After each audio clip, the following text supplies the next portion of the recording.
जीवित परमेश्वर के प्रकोप के जीवित वचन।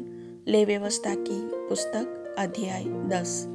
तब नादाब और अबीहू नामक हारून के दो पुत्रों ने अपना अपना धूपदान लिया और उनमें आग भरी और उसमें धूप डालकर उस अनुचित आग को जिसकी आज्ञा यहोवा ने नहीं दी थी यहोवा के सम्मुख अर्पित किया। तब यहोवा के सम्मुख से आग निकली और उन दोनों को भस्म कर दिया और वे यहोवा के सामने मर गए। तब मूसा ने हारून से कहा, यह वही बात है जिसे यहोवा ने कहा था कि जो मेरे समीप आए अवश्य है कि वह मुझे पवित्र जाने और सारी जनता के सामने मेरी महिमा करे। और हारून चुप रहा। तब मूसा ने मिशाएल और एल साफान को, जो हारून के चाचा उज्जीएल के पुत्र थे, बुलाकर कहा, निकट आओ और अपने भतीजों को पवित्र स्थान के आगे से उठाकर छावनी के बाहर ले जाओ। मूसा की इस आज्ञा के अनुसार वे निकट जाकर उनको अंगरखों सहित उठाकर छावनी के बाहर ले गए। तब मूसा ने हारून से और उसके पुत्र एलियाजर और इतामार से कहा, तुम लोग अपने सिरों के बाल मत बिखराओ और न अपने वस्त्रों को फाड़ो, ऐसा न हो कि तुम भी मर जाओ और सारी मंडली पर उसका क्रोध भड़क उठे। परंतु इज़राइल के सारे घराने के लोग जो तुम्हारे भाई बंधु हैं, वह यहोवा की लगाई हुई आग पर विलाप करें। और तुम लोग मिलाप वाले तंबू के द्वार के बाहर न जाना, ऐसा न हो कि तुम मर जाओ, क्योंकि यहोवा के अभिषेक का तेल तुम पर लगा हुआ है। मूसा के इस वचन के अनुसार उन्होंने किया।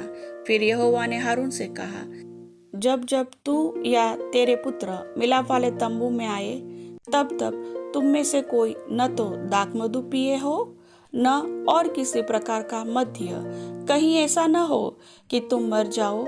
तुम्हारी पीढ़ी पीढ़ी में यह विधि प्रचलित रहे, जिससे तुम पवित्र और अपवित्र में और शुद्ध और अशुद्ध में अंतर कर सको और इज़राइलियों को उन सब विधियों को सिखा सको जिसे यहोवा ने मूसा के द्वारा उनको बता दी है।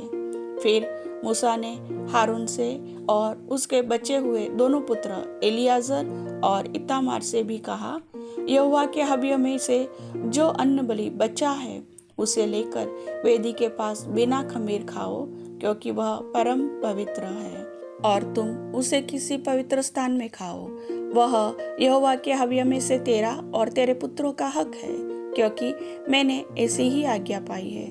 तब हिलाई हुई भेंट की छाती और उठाई हुई भेंट की जांघ को तुम लोग अर्थात तू और तेरे बेटे बेटियां सब किसी शुद्ध स्थान में खाओ, क्योंकि वे इज़राइलियों के मिल बलियों में से तुझे और तेरे बच्चों का हक ठहरा दी गई है।